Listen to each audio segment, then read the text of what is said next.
So, with escalating costs to build housing, further harmed by expanding tariffs and other political or global events that are crashing into the lack of housing that we've been suffering from for a while to meet our needs, how do we ensure that we have affordable housing for all that still reduces impact on the environment, improves people's health, and reduces utility costs and carbon emissions all at the same time?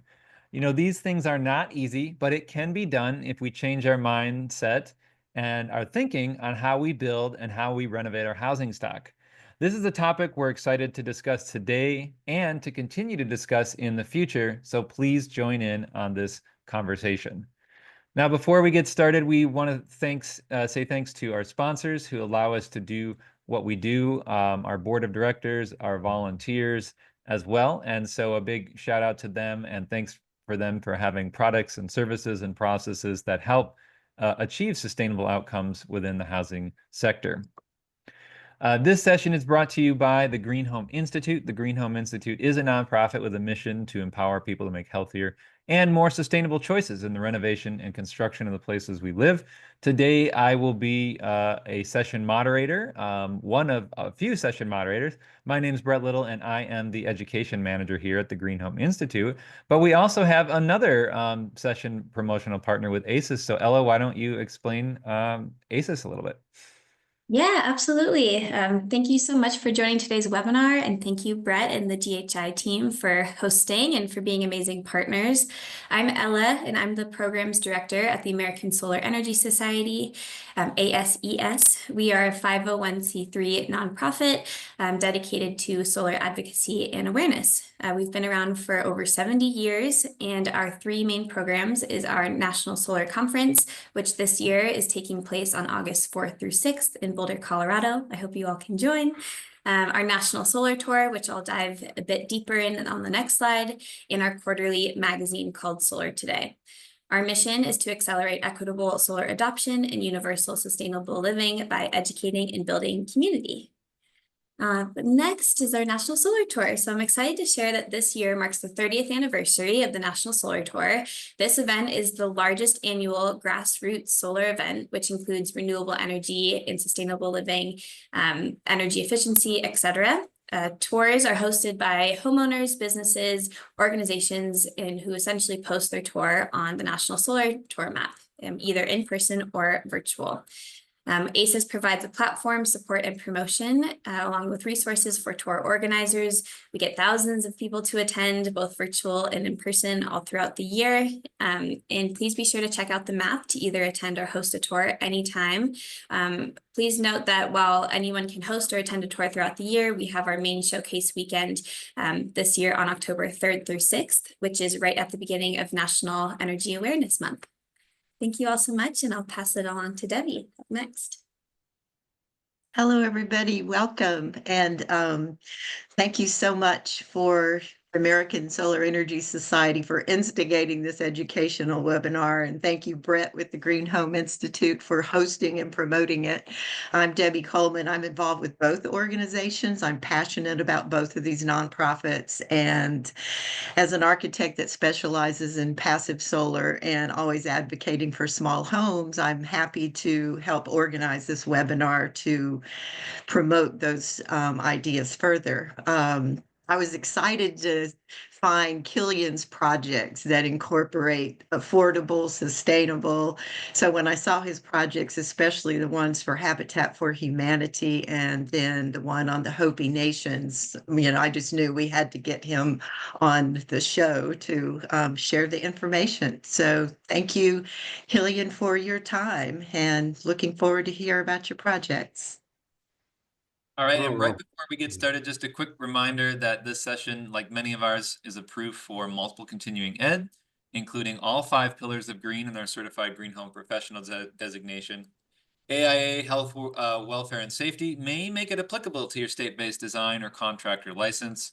Look for that 5-digit passive house code. As long as you've stayed for the entire CEU hour, you'll get it on the certificate at the end of the session. So yeah, with that, I do want to welcome here our main speaker today, Cillian. I'm really glad you could join us, and please go ahead and take it away. Let me share my screen. I think I need permission.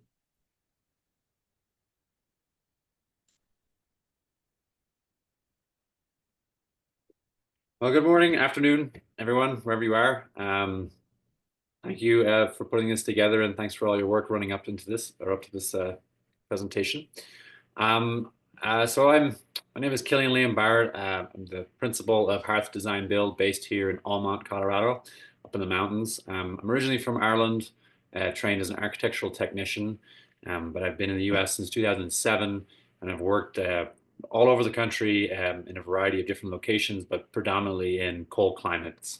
So Alaska, Vermont, even Hopi and Arizona. Hopi lands in Arizona was fairly cold too, but now I'm in close to Crested Butte in Gunnison, Colorado.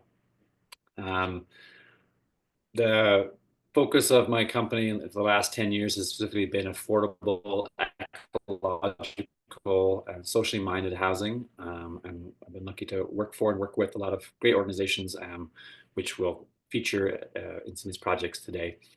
Habitat for Humanity is the last one that I've worked with, and so these projects are kind of going in reverse order. So to get started, we'll start with that. Habitat, if you guys aren't aware, in general, Habitat provides affordable housing for folks who are lower income with a kind of a sweat equity model. And most of the organizations of these projects that are going to be featured today were similarly based. Habitat historically has provided like very affordable housing, and while the process has been good, it's not historically had a focus on environmentalism. And as in general, the construction industry hasn't necessarily been able to take account for its impact until relatively recently. And so when Hearth started partnering with Habitat for Humanity in Gunnison in 2019, the impetus was to build a straw bale house for some homeowners that in particular that wanted it. So it all kind of came together. And this slide is the first house that we built. It's a straw cellulose hybrid, because due to our quite cold climate, for those of you who are particularly into the weeds in terms of nerdy terms, this would be about an 11,000 heating degree day climate. And so a single straw bale, in terms of like its performance value, wasn't really quite enough for the performance goals we were getting. And so we have a standard stick frame with cellulose insulation and a straw bale added to it. Again, the other projects, particularly one in Hopi, it wasn't quite as cold a climate, so that wasn't necessary.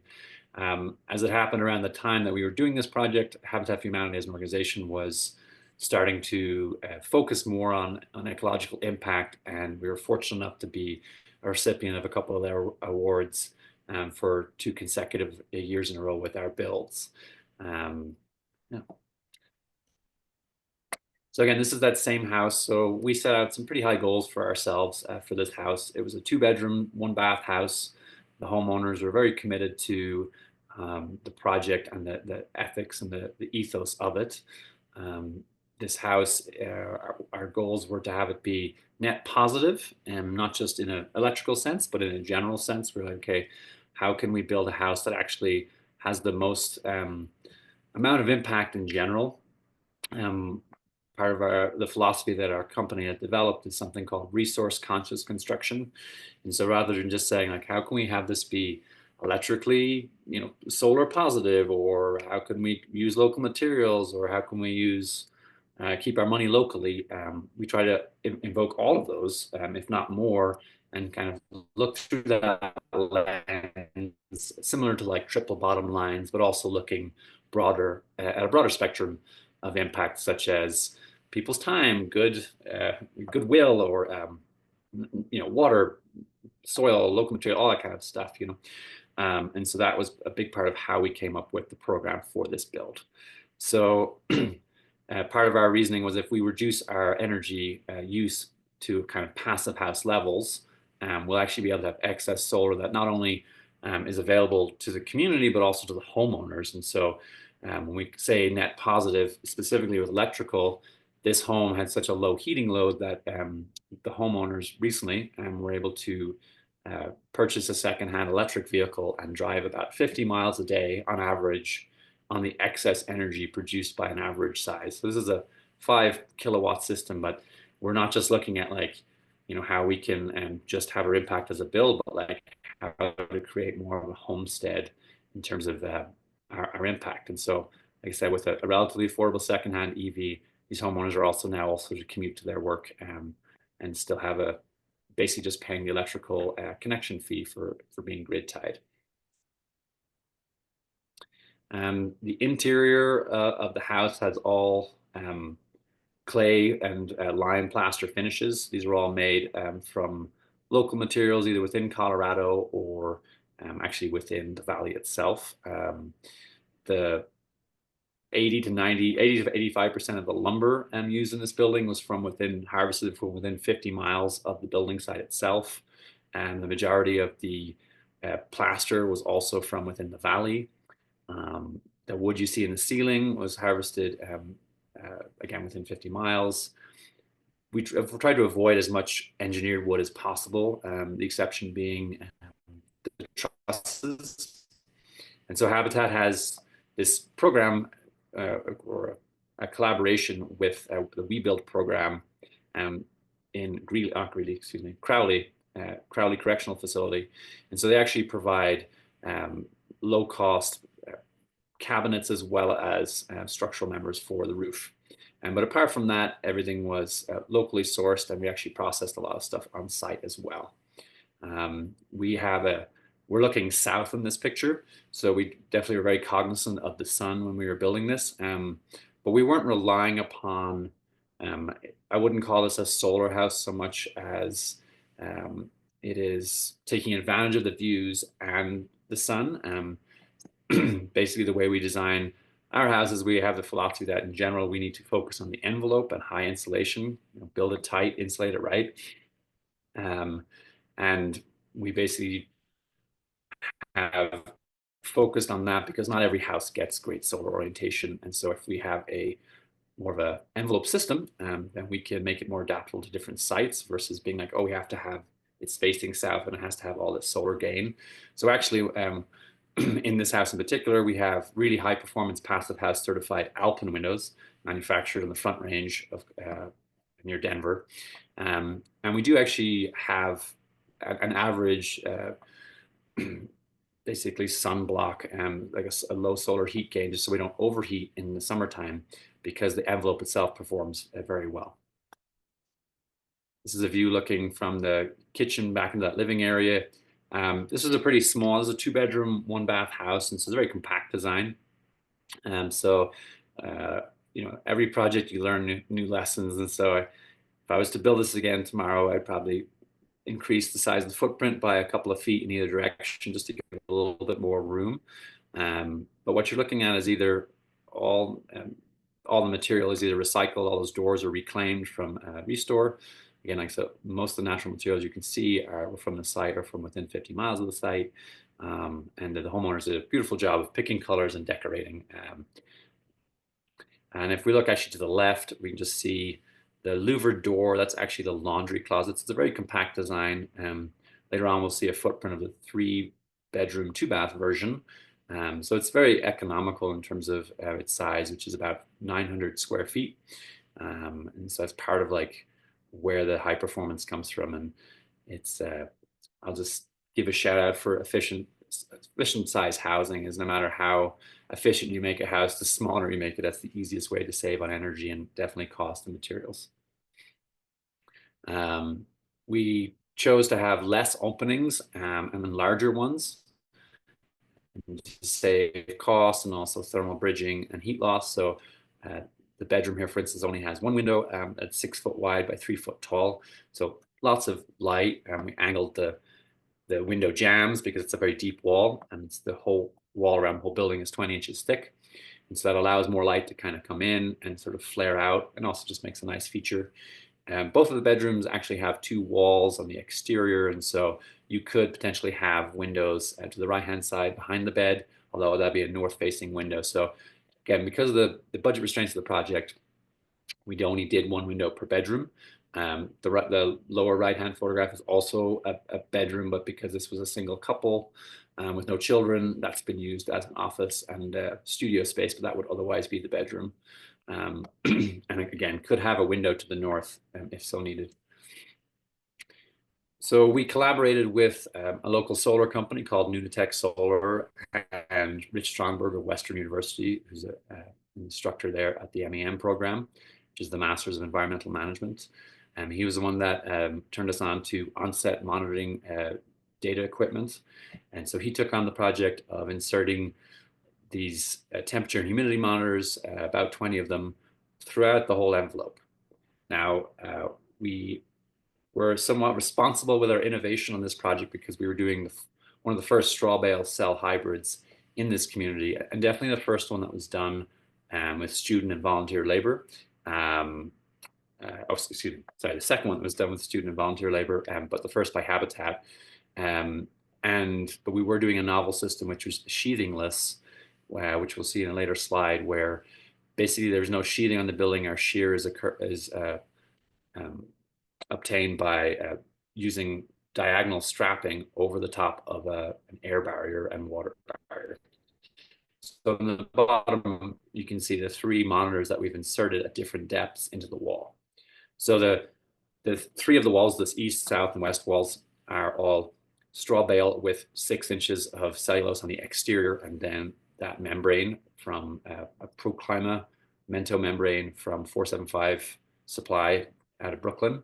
And so we had those temperature and humidity sensors at 3 different depths to sense in all walls what was happening. The north wall actually is all cellulose, 20 inches of cellulose.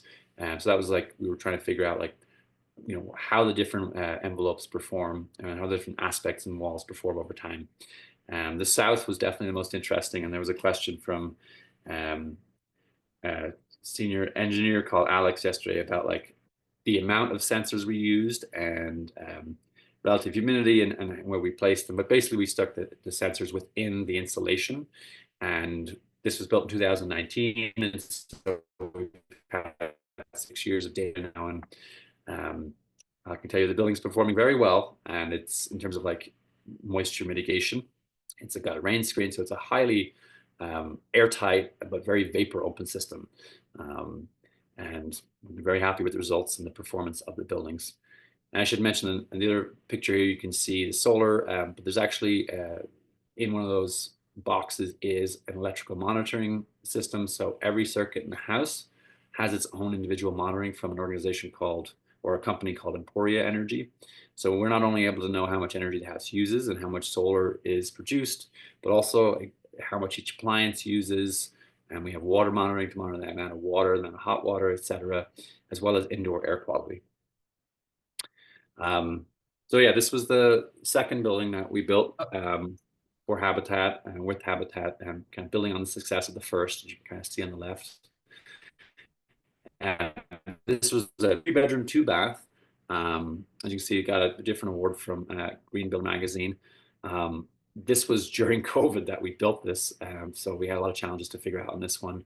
The painted siding is actually cement siding that was donated. Typically, we would use local wood materials or a lower embodied energy material, not cementitious material. But because it was donated, we were like, it was free, and so we took advantage of that. But a very similar envelope system, which we'll see the inside of soon. Both are single story, both have a vented attic in the top, with the heating and ventilation supplied by a combined system in the attic. That's the front of that house. All the houses have a south-facing main roof. And so again, we were able to at least cover the energy needed to run the all-electric home with a 4 or 5 kilowatt system. I'd argue you could make them bigger if you wanted to use more EV or you had some other energy needs.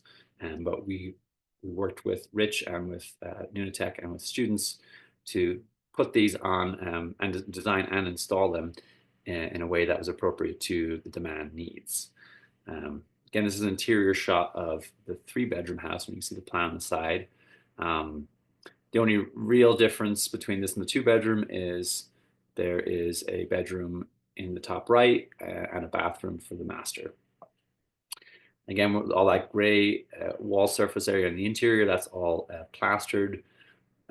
We actually made our own plaster boards for this project versus the lath and plaster, clay plaster we used in the first project.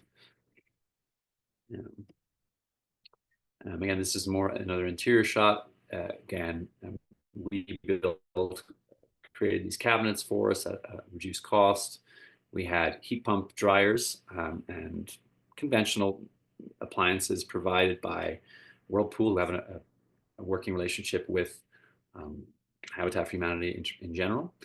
So they provide electric stoves and dishwasher in this case, and refrigerators. Just a note on heat pump dryers, we've had mixed success with them. It's a very airtight house, so it's nice having a condensing dryer that doesn't create negative pressure by exhausting to the exterior.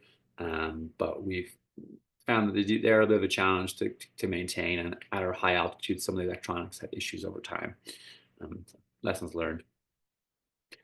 Again, this is another shot of that kitchen, in that gray plaster. And we didn't only just try to make an efficient home, as I described. We also tried to be very cognizant of our embodied energy and our transport. We had one student in particular who did his thesis on the Habitat houses and did a lot of carbon accounting. The thing about carbon accounting is it's at the time, this was like 4 years ago, it wasn't quite as developed as it is now, and the tools still had some gaps that are being filled in at the moment. But this is part of why we got our low carbon footprint award from Habitat, was because of our attention to doing these studies to make sure that we were actually accounting for materials we put in. Our original estimations for the first house we built was actually at the time of occupancy. With our material choices, we actually were a carbon negative project. And we learned later that all the volunteers commuting, and particularly in large vehicles such as trucks, to volunteer for the site actually had quite a large impact, which just reinforced our mission of empowering EV and electric vehicles, because we were like, well, actually, one of the biggest impacts in construction is still transport, and very controllable by the individuals who, in general. And so having net positive homes that produce more energy, that allow for EV charging, being EV ready, became all the more important an issue, as we recognize that having 30 volunteers drive their own vehicles to the site on a Saturday for a build actually had a huge impact. So just again, more of a point to underline the fact that transitioning away from fossil fuel vehicles is really important.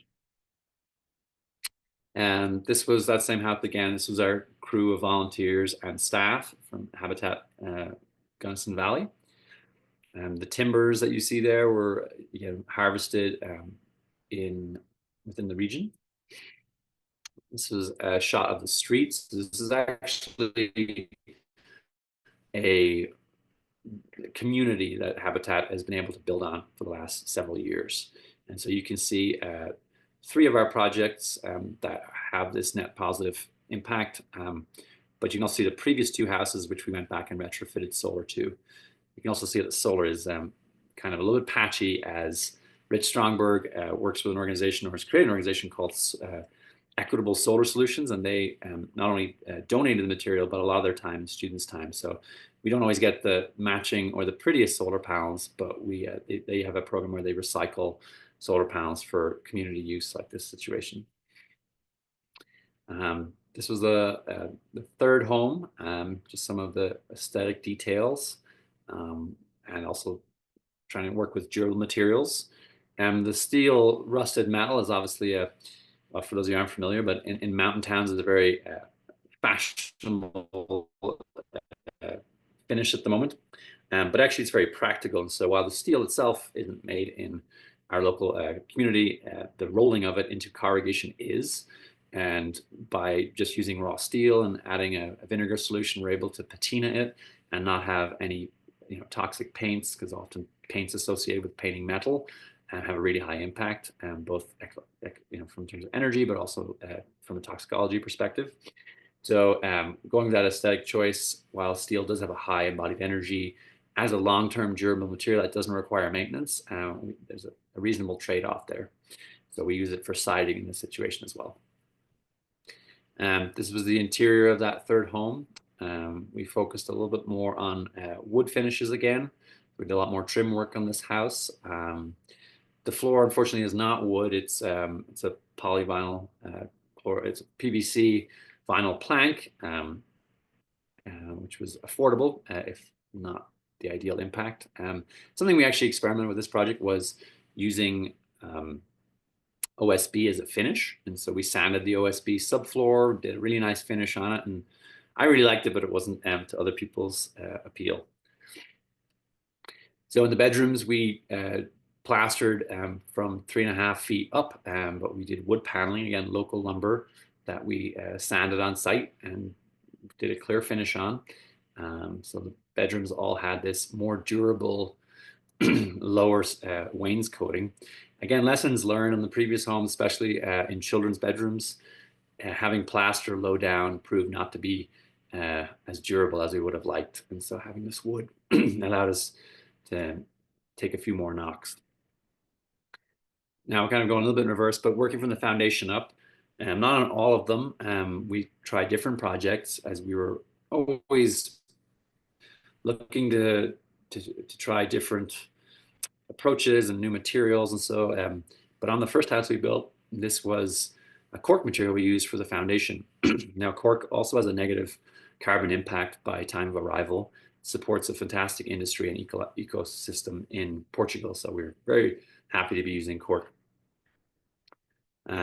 This was a similar project that actually wasn't Habitat, but a local builder who volunteered with us took the techniques to build his own home. This is a shot of the outside of the house showing the sheetingless system. So essentially there's a stick frame is stood up like a standard wall, and then you wrap it in WRB, an air and moisture barrier, and then you apply diagonal bracing over the top of it, which gives the shear, but also creates this vented cavity for the sheeting to go over, or the siding to go over. Going at 45 degrees gives you the option of going vertical or horizontal with the siding.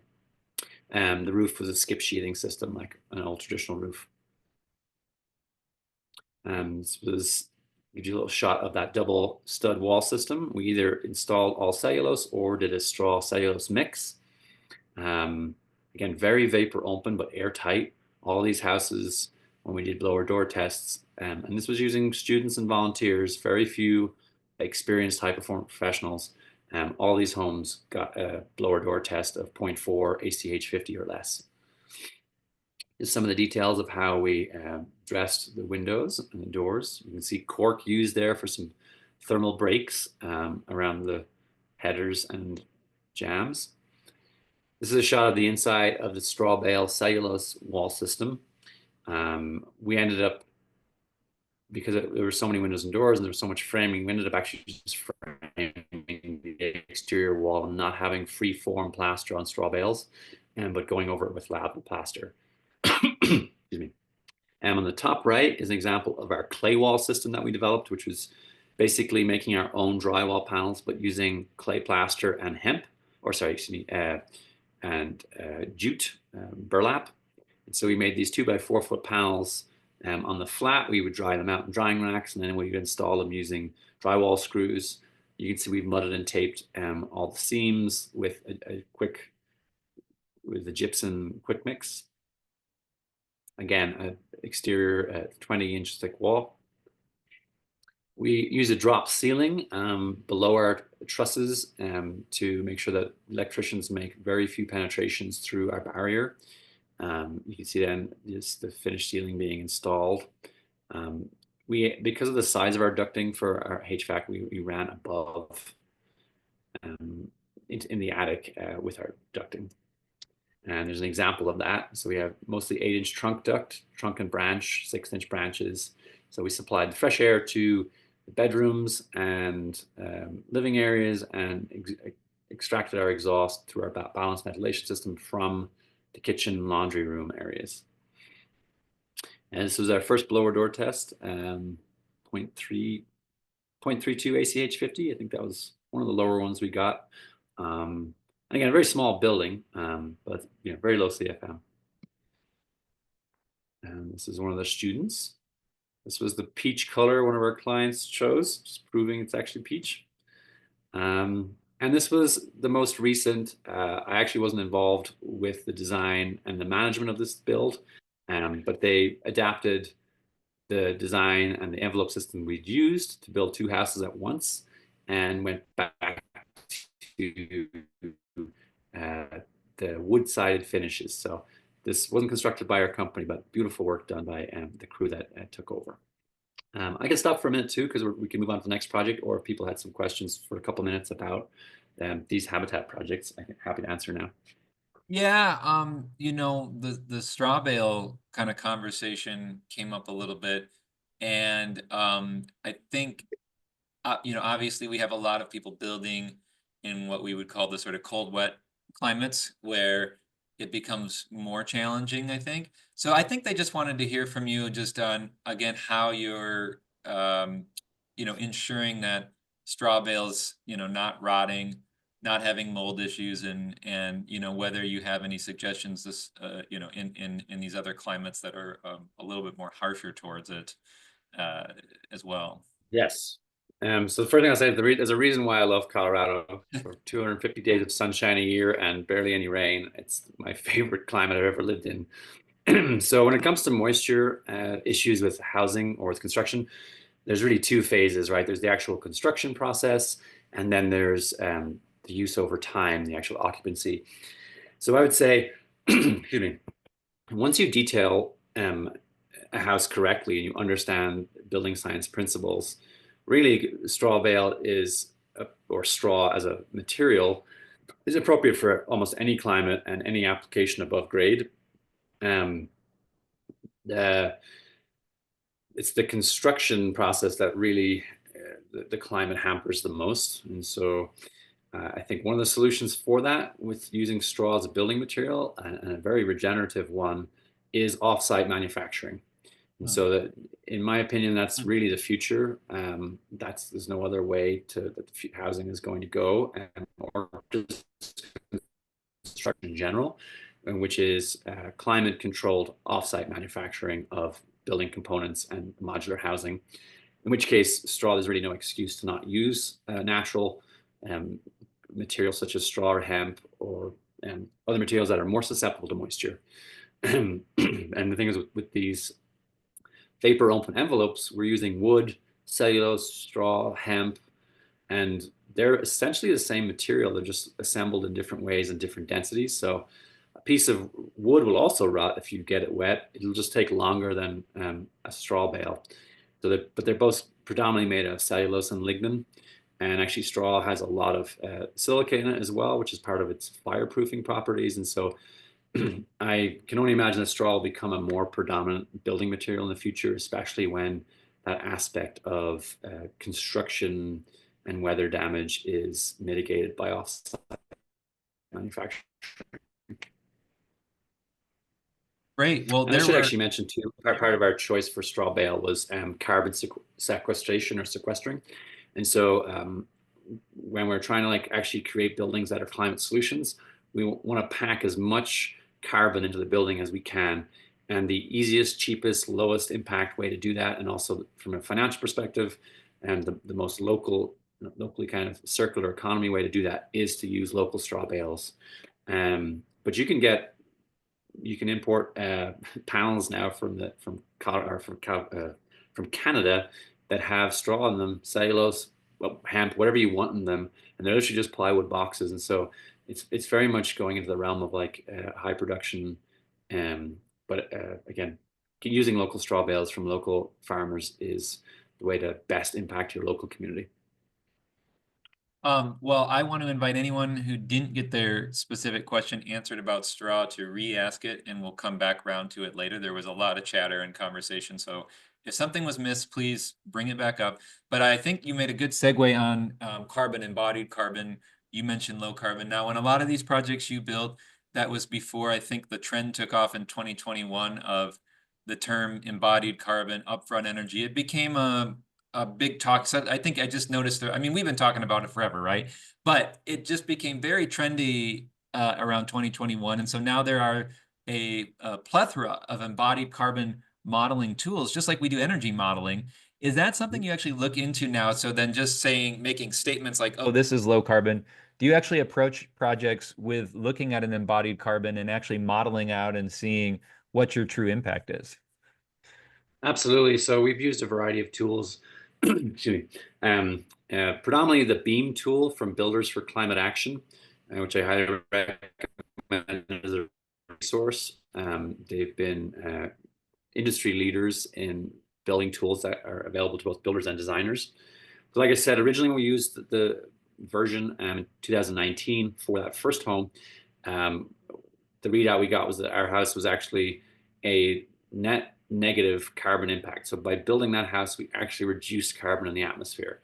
The devil's in the details. You really have to make sure you do accurate accounting. And one of the challenges with that is industry sources aren't necessarily great at giving accurate numbers. So for instance, plumbing and electrical for a long time has sort of kind of been ignored as a impact because it's very hard to account for it. But it's not negative, that's for sure. So kind of as a rule of thumb, and while studies and data is really great, we just try to use as much local lumber as we can, use as little transport as possible, and jam pack as much carbon-based natural fibers into a house as possible. Great. Well, let's move on to some of the other discussions, and then we'll circle back to the questions. So thanks. Yeah. Previous to living in Colorado, I lived on a Hopi reservation in northern Arizona and was part of a student build there. An amazing organization called Hopi Permaculture. They're kind of very more community focused, but they have a building program, so they do a lot of like agricultural stuff. But occasionally they'll build houses for communities members in need. And this was 2016. I was hired to come in and bring my skills to the local workforce. This was mostly all at least 18, but we had 18 years of age. But our students on this project were 18 to 30 or so. And we had about 20 students throughout the 8-month build. And this was definitely a project I'm most proud of and just had the best time on, partly because of the community that I was in and the need, but also their openness to new ideas and labor. They were really hard workers and really into craft and art, not just their traditional, but also bringing like permaculture techniques and natural building techniques into their community that hadn't historically been developed there. So it was a really beautiful hybrid, and super low cost. Basically, the material cost to the homeowners themselves was $50,000, and granted, this was 10 years ago. But what you're looking at, like the stone, the plaster, there was straw bale, a lot of cob, like adobe construction came from within like a couple miles of the site. And straw bales are imported, but a lot of the materials they quarried their own stone. And in the bottom left, you can see some of the artwork that some of the students did on the walls too. This was the plan. Each one of the homes they built usually incorporated a greenhouse for growing. So again, thinking more like from a permaculture perspective, thinking from a homestead perspective. This was a simple house, like 3-bedroom or 2.5 bedrooms with 1 bath, for a family of 3. The people who moved into this had only ever lived in trailers on the reservation, and aluminum and old poor quality trailers, which, as you guys are probably familiar, are very cold in the winter and very hot in the summer, unfortunately. And so this was a huge game changer for them. And even just from but particularly from an indoor air quality perspective, this was a very different building than most people were used to living in that community. We're looking at adobe walls in the interior, mass adobe walls. Again, the stonework, you see that was hand quarried from the cliff faces, from the mesas. The logs were all processed by the students, brought in from a local forest. And that's an adobe floor. They do beautiful plaster and finish work in this program. This was the finished kitchen. We built everything, including the cabinets, from scratch using local ponderosa pine. Again, some of the little details, the niche details in the adobe walls. We did a Cadillac plaster bathtub or surround on the bathtub. And this was the crew. It took about 8, maybe 9 months to build in the end, totally solar independent, off grid. Hopi permaculture has relationships with solar SEI. I'm trying to remember. Anyway, Solar International, something Solar International, and they came and built with over a couple of days the solar program or the solar system with the students. Yeah. Any questions on that? SEI, what is that? Solar something International. They work a lot on native lands, doing programs like that. And I can keep moving just for the sake of time. So this was a project that myself and a partner did in North Carolina in 2015. This was basically utilizing the building, the allowances for building in Greensboro, North Carolina in particular. Excuse me, let's take a drink.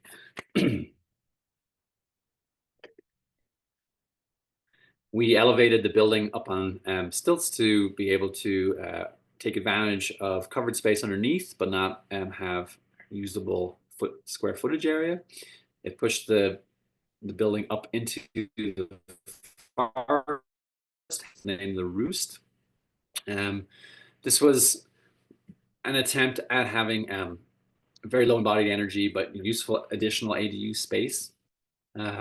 Actually got featured on a TV program called He Shed, She Shed, and so they helped with some finishes. So some of the tables and chairs and stuff in here were provided as part of that financing from that show. But this uses a heat pump, mini split for heating and cooling. Again, if we didn't do particularly accurate numbers on the carbon accounting, but we avoided pressure treated lumber as much as possible, low toxicology, and we avoided foams, plastics as much as possible, and used a lot of cellulose. Also a lot of reclaimed wood. Pretty small space, so there wasn't actually a bedroom as such, but there was a bed nook that you can see on the right hand side. Again, like a lot of reclaimed materials in the kitchen. Bathroom, we use some reclaimed metal for the walls. Yeah, very cozy little space. It's available on Airbnb if you ever go to North Carolina. Yeah, and there was a little outdoor deck space. This was actually the only time, or one of the few times, I've been involved with design and construction in a hot, wet, and cold climate. So it was definitely a challenge to design the envelope, and one that was unique to me. And we wrapped the whole thing in this cork siding, so it has insulation, but also acts as a finish. But yeah, the hot, humid, and cold, humid climates are definitely challenging. But again, like with good ventilation and with good detailing, no reason why you can't use natural fiber-based insulations and structural products. This was going back before that. This was a house in Vermont, in Granville, Vermont. When we inherited the project, it had an existing timber frame that had been put on a foundation. So we actually had to lift up the timber frame and insert a floor system underneath it, and that we put cellulose insulation into. Again, this was a double stud frame, which is definitely my preferred method of construction when it comes to envelopes. I don't think there's a cheaper, better, more flexible way to build a high performance envelope, especially a vapor open one. Once you get above grade, in my opinion, there's very few situations other than very flat roofs where natural fiber insulations aren't appropriate. Basically foams above ground, I think, are almost never appropriate, particularly ones with high global warming potential, which we'll talk about in the discussion, because it's not just about saving energy, it's also about, it's in the end of it all, it's really about our impact on the environment. And if we're using materials that have high impact on the environment to save energy, then what are we actually doing? So this house had, I think, the last fully timber passive house certified windows that Clearwall made out of Ireland, just by coincidence. And so these beautiful wood windows went into this house. This was, I think, a 16-inch cellulose wall system. Again, passive house standard levels of air tightness and insulation performance.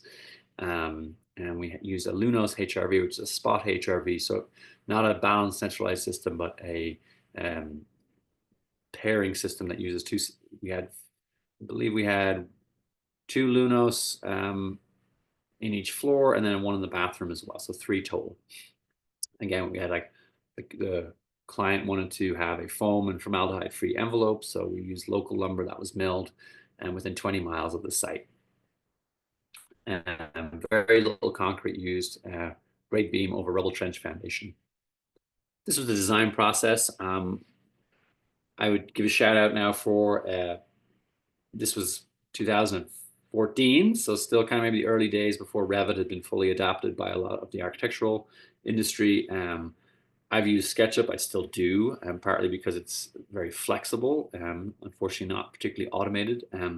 But so this whole house and most of the houses I've designed and built, I do something I call construction modeling, where you basically build everything within the house, including trim details, so that when you go to build it, or build it physically, you've actually, as a builder and a designer, you have a very strong idea of how everything's going to go together and avoid conflicts with things like mechanicals and utilities. When it comes to affordable housing, I always try to stress, like, there's no affordable housing unless you integrate your design build processes. The more subcontractors, the more specialists you have, the more expensive a house is going to be, no matter what materials you use. And what our experience has taught us is that a lot of affordable housing is really just cheap, poor quality, lowest bid housing. The only way to really get affordable housing is to have an integrated design build process. And when you do that, then you get a way higher product. And so we are big on advocating for educational programs that emphasize that cross-disciplinary experience, whether it's different trades or just simply having design professionals who understand how to build, which is often not the case. And so this is a really powerful tool for doing that. And you can see examples of that. And this is on the right-hand side. You can see the timber frame that we raised after it was built for less than a year, which is usually not typical. We built a bridge truss to lift the whole frame out of members that we then reused for the structural timber frame on the inside of the addition. Again, all locally sourced finished materials that you can see. And that's it. Yeah, I would love to have discussion and open for any questions. I know there's a lot of information in there, and I will say I have a lot more other videos, presentations, and a lot more information that I hope Brett can share with anyone that's interested about getting really into the weeds of these projects. But they're, houses are not, well, these houses in particular they're not simple systems. They're very complicated. But if you do design build, you can make them pretty seamless to build, and get a really strong understanding of all that as you're doing it. Great. Well, thank you so much, Cillian. We're going to stick around for some more formal Q&A and questions. But Debbie, I know you were going to take us briefly through some other projects, and I just realized I never loaded those up. So I don't have them ready to go. Well, But I just didn't know if you had like an overarching idea as I put this together. So okay. Well, yeah, that's a hard act to follow with those projects. And I would say the other projects that we're going to be talking with would all kind of strive to use those sustainable, low impact, low carbon materials.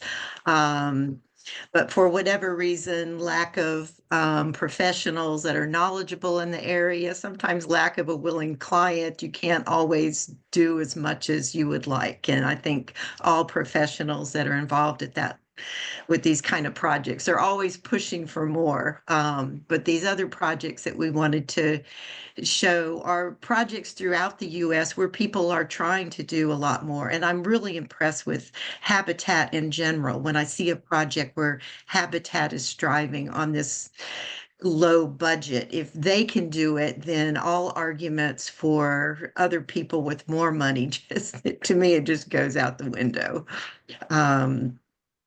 So I guess I might just start going over a few of them while you're looking and I'm for glad the you mentioned slides, Habitat, Brett. because I do have the Grand Traverse project here that now pulled up. Can you see that? Yes, yes. Okay. So, yeah, so that one there in northern Michigan, a very active Green Home Institute member told us about this one. And this is part of the US DOE Zero Energy Ready program. They were a winner for housing innovation. Um, and it's all electric, minus HERS rating, -1, very low energy bills. And that's in, I believe, climate zone 6. So I thought that was a very impressive project. Yeah, I don't want to spend a whole lot of time reading what's on the screen because you can all go back and see that. And I have a feeling we're going to have a lot of questions for Cillian as well. But you start to see a lot of patterns of higher efficiency windows, cellulose as much as possible, continuous insulation applied to the outside, photovoltaics, of course. Um, Go ahead, Brett. Nope, nope. I was nodding. Yep. Oh, okay. Yeah, and this one is one of my favorites. Dr. Bing Chen, this is working on this with his students, another student designed and built project. So similar to some of Cillian's that are getting involved with students, I think this one is also very cool. This is an ADA compliant, very small at around 400 square feet, and they are doing extensive monitoring as well. And I believe the basement incorporates cistern, and they're utilizing the thermal mass there. And we hope to see more of their project. I believe they're presenting at the Solar 2025 in Boulder in August, and we hope to hear a lot more about that project later. And maybe we'll have them on the GHI ACES webinar series in the future. Next. Yeah, so here you can see the tiny square foot, their amount of direct solar gain that they have, high insulated walls at 45 and 84 roof, and super high window about as high as that's available. Next. So, yeah, I guess this is just summarizing the pillars that all these projects are aiming for: small, sunny, sensible, and simple, the 4 S's. And there's a lot that can be, a lot of floor plans and designs that can work within those 4 pillars, if you will. And Brett, I was going to ask you at this point, do you want to talk about the Green Star Homes checklist that people can use from the GHI website to help them with their projects? Yeah, absolutely. So I'm just going to be very brief here and say that, as you're putting projects together, we have an open source tool that you can use. It's completely free to use. The manual is available to give more information and detail on how to achieve it. So if you're looking at a way to get organized and a place to start, we have that all available, and it can, you can achieve certification as well. So that's on our website, and I'm going to drop a link into that into the chat there for you too. So but yeah, with that, I want to make sure we have a lot more time for questions. And before we get into those questions, just a quick reminder to everybody here that yes, this session is being recorded and will be posted on our YouTube channel in the next couple of days. You can wait and check back then when it's available, or you can go there now, click subscribe, ring the little bell, and you'll get a notification when this session is available to rewatch, share with your friends and colleagues, or catch anything you missed. For those of you watching this in the future, but not right now on demand, make sure to take your quiz with an 80% passing rate to receive your continuing ed certification. For those of you who've been here live for the entire CU approved hour and you're logged in appropriately in Zoom with the name you want printed on your certificate, take that survey that pops up at the end when we close out, or it'll be sent to you if you miss it. Put in your AIA number there if you need that reported, but we want to get your feedback one way or another. And then check your spam over the next couple of days at certs@gutenbergcerts.com. You will receive your continuing ed certificate there. So let's start getting into some of those questions here. And before we do, a huge thanks to our board of directors, including Debbie here, our volunteers, our executive director, Jose Reyna, and our sponsors who fund us to allow us to do what we do. And they're making products to help electrify, decarbonize, and achieve more sustainable outcomes to do that. So really appreciative of their support. But yeah, we're going to get into questions, and we're going to go a little bit later with questions today. So if you got to go ahead and leave. You're dismissed.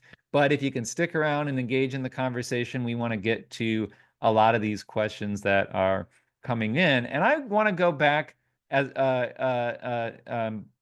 Cillian, to the conversation on the specifics of integrating with your wall system. So here's a very detailed question. So first, the person had made a comment. They said, looks like a mento membrane is applied directly onto the stud. So I believe that is a breathable, in other words, a breathable membrane. We'll just, without mentioning products, I suppose.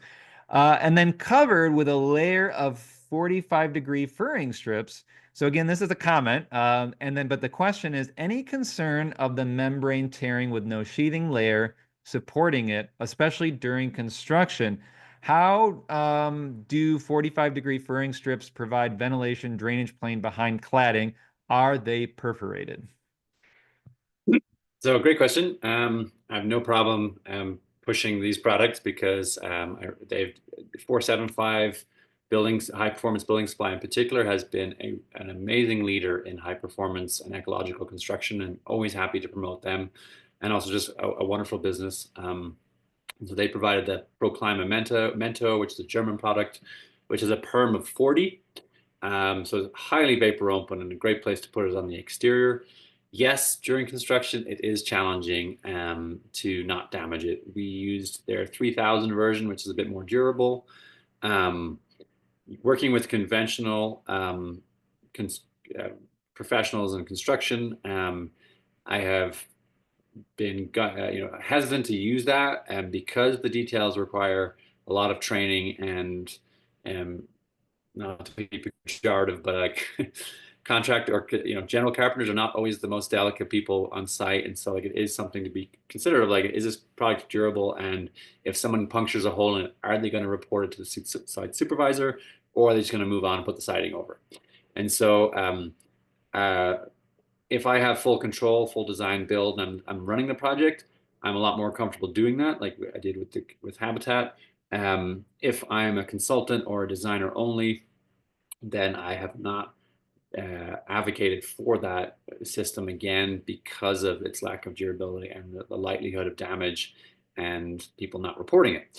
So we've gone to a plywood and Adhero system. Adhero is a peel and stick product from ProClima as well, which has a perm of 8, which is very similar to plywood. So not as high as 40.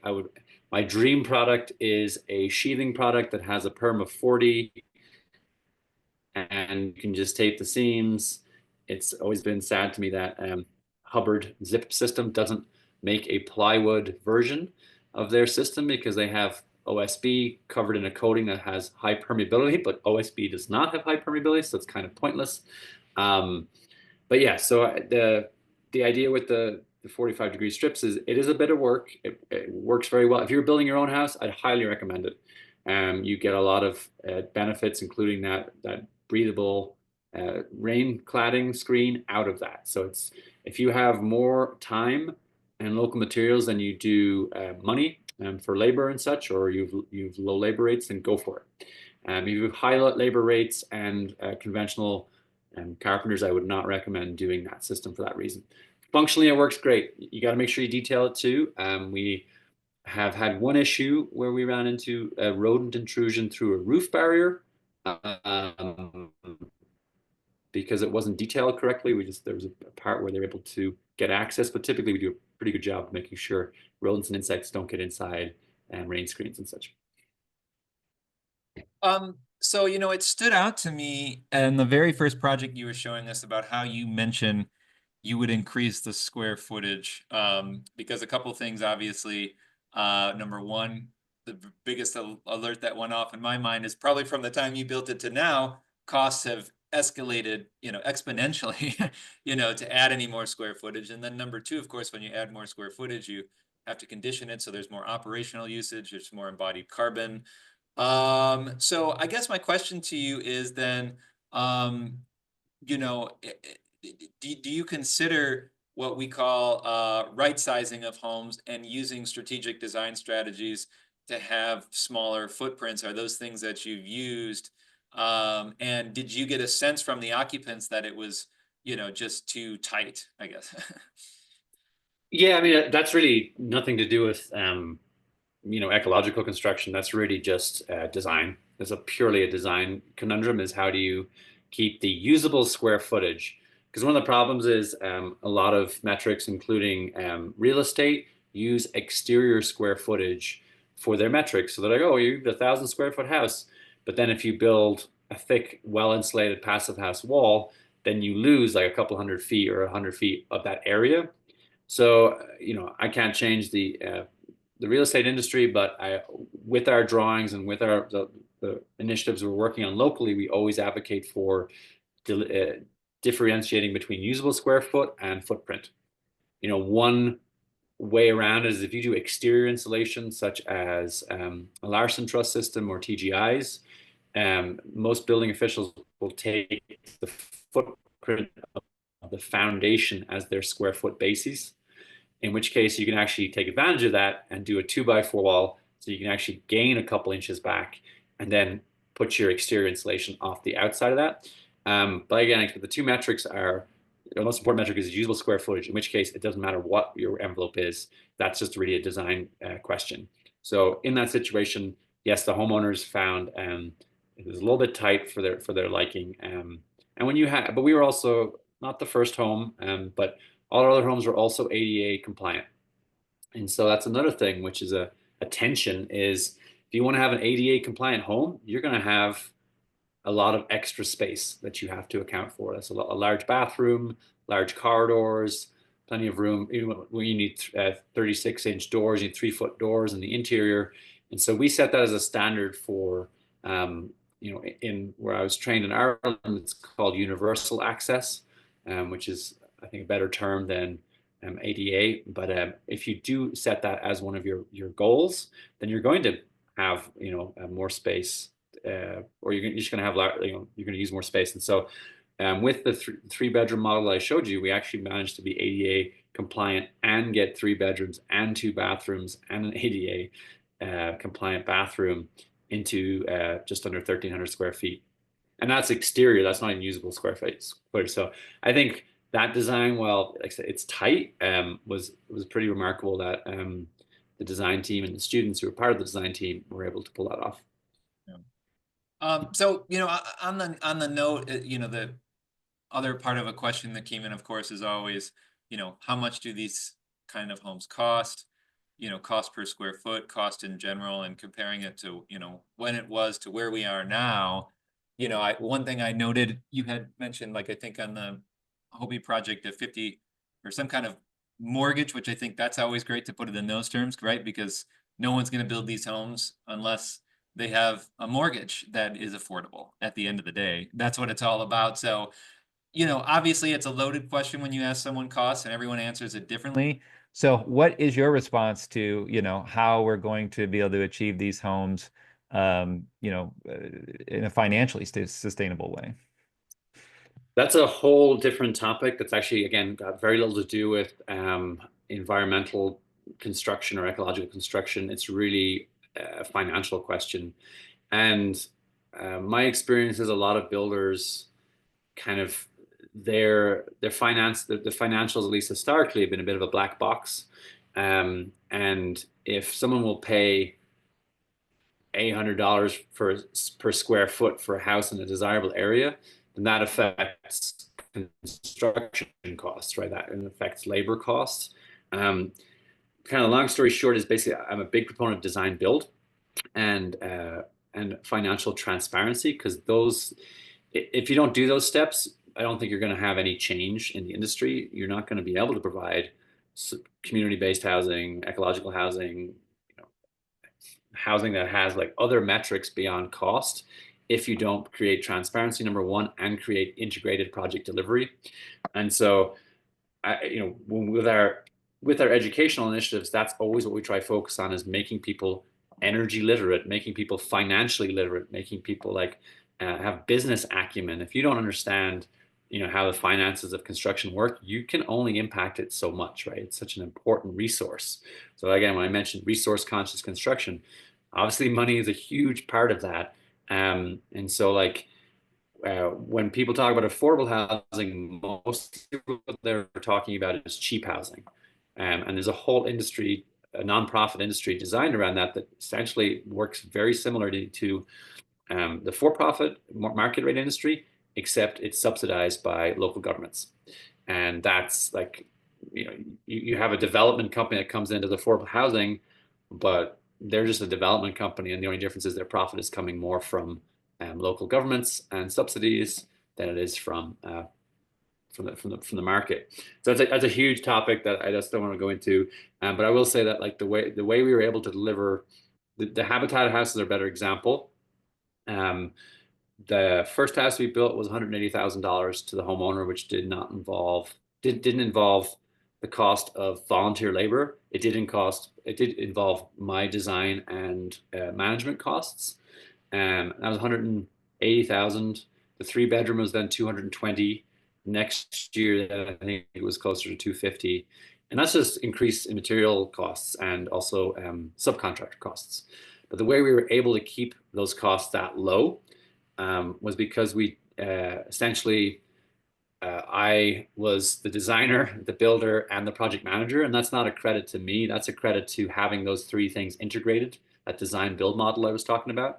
And so when I'm designing, I'm thinking, okay, if I put one window here instead of 2 windows, that's less openings, that's less framing, that's less detailing, that's less labor, that's less time, that's less materials. That's going to save money.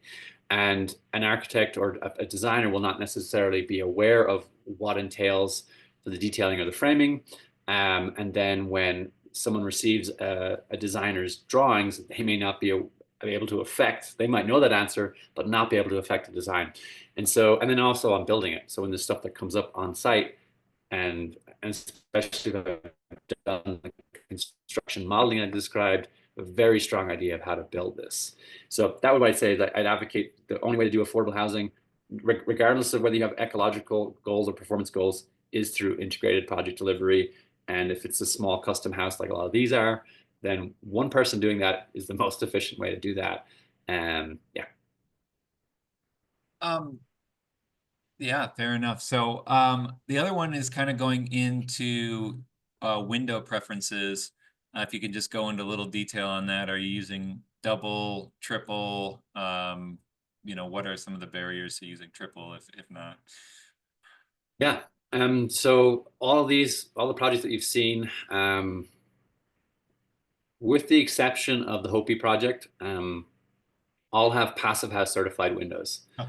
I basically don't bother with any other brand because particularly the American fenestration industry is notoriously obtuse with their data, and so what you want is center of glass is a useless term.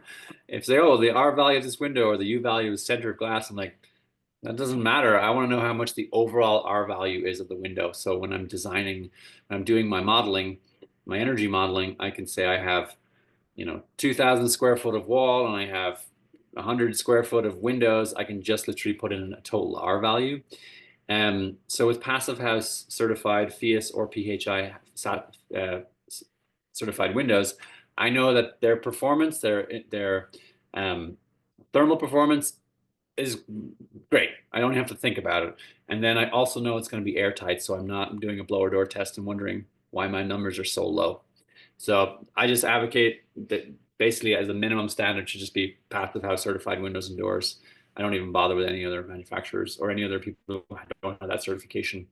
And so most of the windows and doors that I've specified are Alpine windows out of the Front Range or Longmont, I think their new factory is. and they manufacture or assemble both PVC and fiberglass windows. And so And to speak to one of the other comments about PVC, we try to avoid PVC because it's a really nasty material, yeah. but it is cheaper typically. So we've used fiberglass windows, which are more durable as well, particularly in sun-dominant climates. But they don't make, but then like they don't make a fiberglass door, so we use their PVC door. But anyway, they are typically like they're definitely more expensive than conventional windows, depending on the finishes. But again, when one person is able to do like horse trading, when I say, okay, I'm going to put more money into windows and doors than typically people would do in a project, but I can save that somewhere else because I have full control of the design and the build, then I can essentially produce a house for the same cost as conventional construction, but way more high performance. Sure. And better ecological impact. Yeah. There was a specific question on the R7 wood window you mentioned. Where are you able to obtain those? From the Vermont? Like I said, we got the last batch that Clearwall made of all wood, and they're beautiful, beautiful windows, so well made in Cork, County Cork. But yeah, they stopped making those particular windows. I think we got the last batch, and that was 2015. So. Okay. But I should say there's plenty more competition for windows and doors, passive house windows and doors now than there's ever been. We've had a lot of success. Yes, so the best ones out there right now that are very competitive and beautiful is a solid 4.5-inch wood frame and made by Fenster in British Columbia on Vancouver Island. And they use local fir there, and it's basically, there's nothing fancy about it. It's literally just 4.5, I think, inches of fir, and that's got enough insulation, and they use really good IGUs that's passive house certified or very close. And because it's just a simple frame, you just put screws through it. It's great. It's nothing complicated. It's a giant 4x4 basically is the frame. Yeah. And you mentioned cork earlier. Someone was just wondering where you're able to find that kind of the cork. Yeah, cork is the best building material I've ever worked with. And like I said, when people ask me how to how would you best impact the environment and human society as well, I'd say buy cork. It's mostly produced out of Portugal. Supports multi-generational, multi-gender small family businesses, the most ecologically diverse system that humans have been involved in or managed. There's some great, if you look at Patrick Spencer on YouTube, he came from the wine industry where he was helping to dispel myths about cork forests being destroyed when actually we need to use more cork to preserve them. But it's a fantastic building material. The only challenge is it's expensive. So it's not something that can be used, like in a wall system as just the only insulation. You should use it somewhere where a delicate, rigid insulation is preferred, like I showed on one of those thermal bridges. So I love cork. It's a fantastic product. Yeah. Yeah, and there was a specific question kind of getting into like if you have any little more detail on breaking the thermal with the cork, and I'm saying the question incorrectly, but could you please speak more to share detail for window thermally broken with the cork? Several homes you discussed, including the last one in Vermont. Yeah, so we have double stud walls, so we have 2 different layers of framing, and there's horizontal connectors tying them together, particularly around windows and doors. And so on a few of those projects, what we did was we added a strip of cork, screwed on another framing member, and connected that back to the interior. So essentially, the interior and the exterior of the double stud wall are thermally broken. I don't do that anymore. The reason is if depending on your depth of understanding of building science, essentially when it comes to, excuse me, I gotta take a drink. And when it comes to heat loss, I don't worry that much about thermal bridging if the overall R value of the envelope is the average is good, then I'm not worried about like thermal bridging. I think people get too obsessed with thermal bridging. The thing I do worry about with thermal bridging is condensation, because if you have a cold member and you have a warm, moist, but if I have a vapor open envelope, which is what I always advocate for, then if there's some condensation and I have it surrounded by, but basically if I don't have much steel or any steel in my envelope and it's all wood, straw, cellulose, hemp, then any condensation that happens will be quickly absorbed and distributed by that envelope. And as long as it can dry seasonally, we've never found any issues with it. I will say though, 1 inch of insulation is very effective. We learned that. I'd say that the first inch of insulation is the most value, and the last inch of insulation is the cheapest when it comes to double studs. So if you make a 12-inch wall or an 18-inch wall out of cellulose with double stud, there's not really much of a more than a material up cost for that extra 6 inches. But that first inch of insulation does a lot. So I understand why wrapping your house in continuous insulation is a really good strategy. The problem is it's expensive, and it typically plays right into the hands of chemical foam companies and kind of the norm of get or done conventional construction. I'd much rather see a double stud wall, which is cheaper, and then see, foams wrapping houses. Interesting. Well, we, Cillian, are at our time, and so any questions we missed, we're going to send those ahead to you and work with you on responses. So at that note, I guess just real quick, where can people go to learn more, find more resources on what you're doing? And yeah. Yeah, so my company is Hearth Design Build, and that's hearthdesignbuild.org. If you go to the resource pages or page on that website, you will find the best resources for supply, for education and such. So that's the best resource I can point you to, is the resource page on hearthdesignbuild.org, hearthdesignbuild.org. And feel free to reach out, hearthdesignbuild@gmail.com. I haven't been super on top of updating digital stuff online with Facebook and stuff recently, but we have done a lot of work since these projects, mostly focusing on market passive housing and such like that in this community.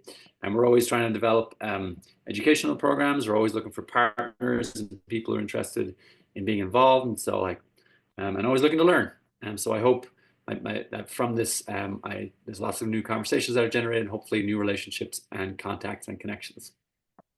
And before we wrap up too, a huge thanks to our co-promotional partners for this, American Solar Energy Society and Ella for helping put this together. And make sure to check out their tour this year or next year coming up as well. And a big thanks to our board member and on our education committee, Debbie Coleman, as well, for helping put this together.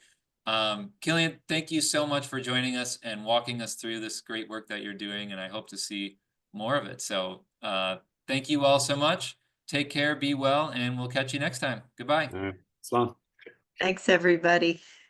Thanks, Brett.